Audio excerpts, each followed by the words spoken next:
ABC Podcast, Materia Oscura, José Manuel Nieves.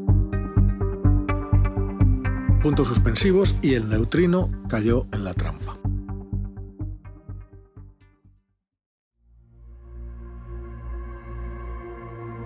Se las conoce como las partículas fantasma.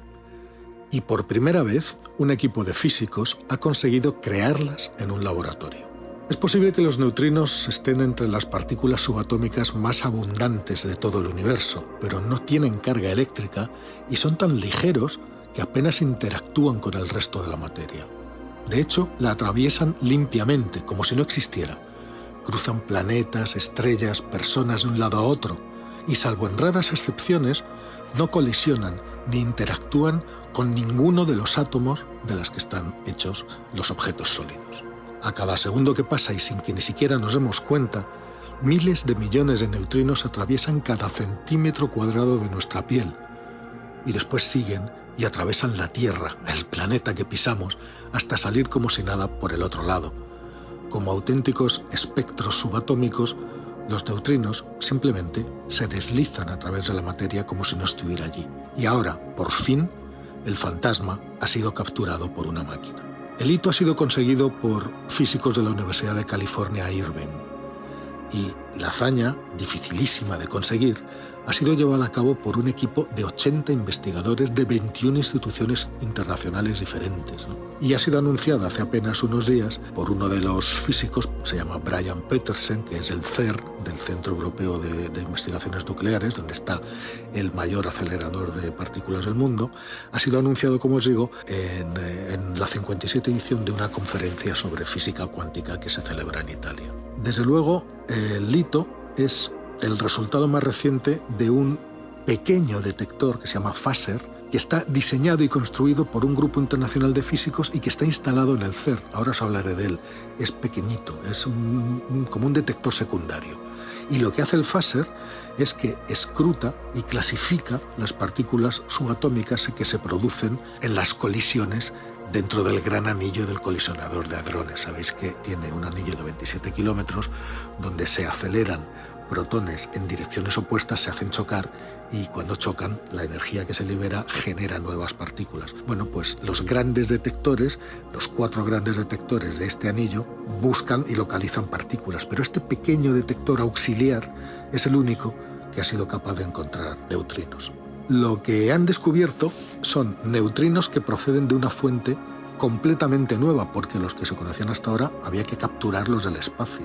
Esa fuente nueva son los colisionadores de partículas, es decir, que por primera vez tendremos una manera de fabricar neutrinos dentro de una máquina, y ahora os contaré porque las formas para detectarlos son de locura, ¿no? Es dificilísimo. ¿Qué son los neutrinos? Bueno, fueron descubiertos hace casi 70 años por un físico y premio Nobel llamado el Nobel Frederick Reines. Y los neutrinos, después de los fotones, son las partículas más abundantes de todo el universo. Y desde luego son unas partículas importantísimas en el universo.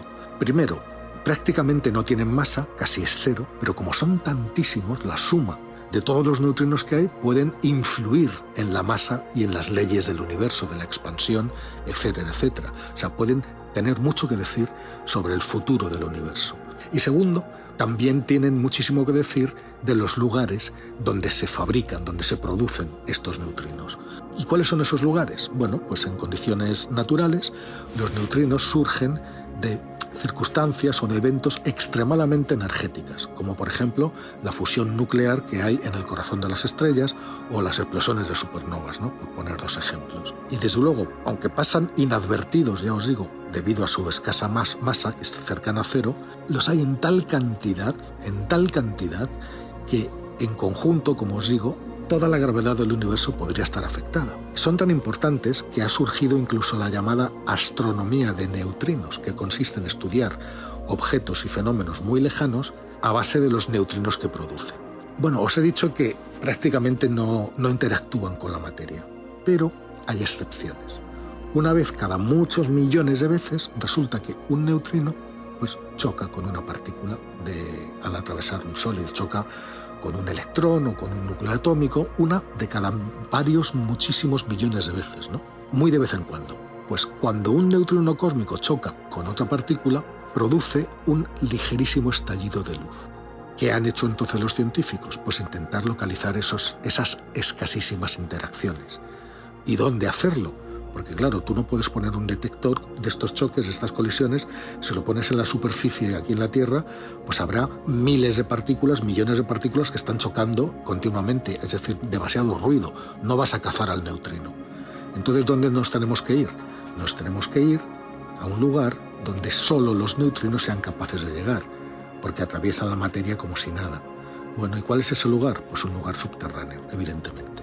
Así que los mayores detectores de neutrinos que hay están profundamente enterrados, incluso a kilómetros de profundidad, como por ejemplo el detector de Gran Sasso en Italia, que está a 2 kilómetros de profundidad bajo los Apeninos, y ahí es donde se montan los detectores. De manera que si un neutrino cruza la montaña, cruza los 2 kilómetros de corteza terrestre, y ahí en el detector da la casualidad de que uno cada X millones choca contra una partícula del detector, pues ese destello es captado y entonces el neutrino, digamos así, es cazado. Fijaros qué laborioso es, ¿no?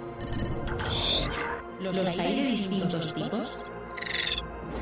Efectivamente, y eso es lo que aporta en parte valor al estudio, porque los neutrinos que tan laboriosamente capturamos con estos detectores subterráneos, la inmensa mayoría de ellos son de baja energía.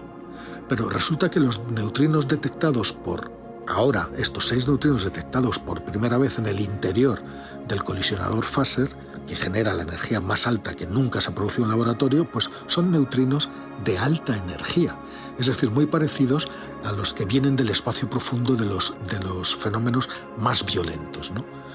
Bueno, pues estos neutrinos de altísima energía pueden contarnos cosas del espacio profundo de una forma que no podemos aprender de otra manera, imposible aprenderlo de otra manera. Y vamos a ver, Faser, que es este detector, es único, como os he dicho, entre los experimentos de detección de partículas.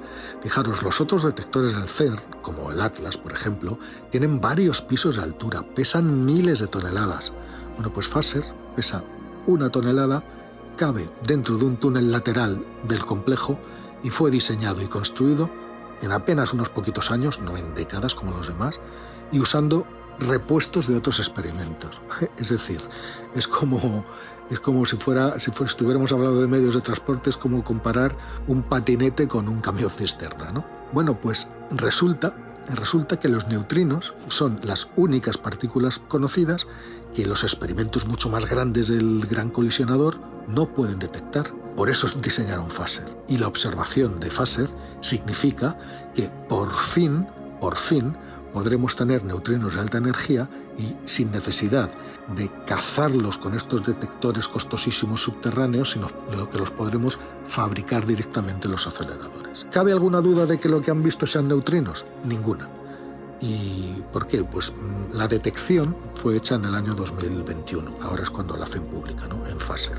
Bueno, pues en 2021 detectaron 6 posibles candidatos a neutrinos y ahora es cuando los han confirmado, se han confirmado el descubrimiento y además lo han hecho con un nivel de significación de 16 sigma, lo cual quiere decir que no existe prácticamente ninguna probabilidad de que las señales que han detectado se hayan producido por casualidad o se deban a un mal funcionamiento de los instrumentos, por ejemplo. Fijaros que en física se exige un nivel 5 de 5 sigma para poder proclamar un descubrimiento como real, como hecho. Y este tiene 16, ¿vale? Tiene 16 sigma. O sea que no cabe ninguna duda. El trabajo, por supuesto, sigue, ¿no? Y esta nueva e inesperada fuente de neutrinos pues nos va a ayudar a partir de ahora a entender muchísimo mejor algunos de los más insondables misterios del universo en que vivimos. Así que una gran noticia donde las haya.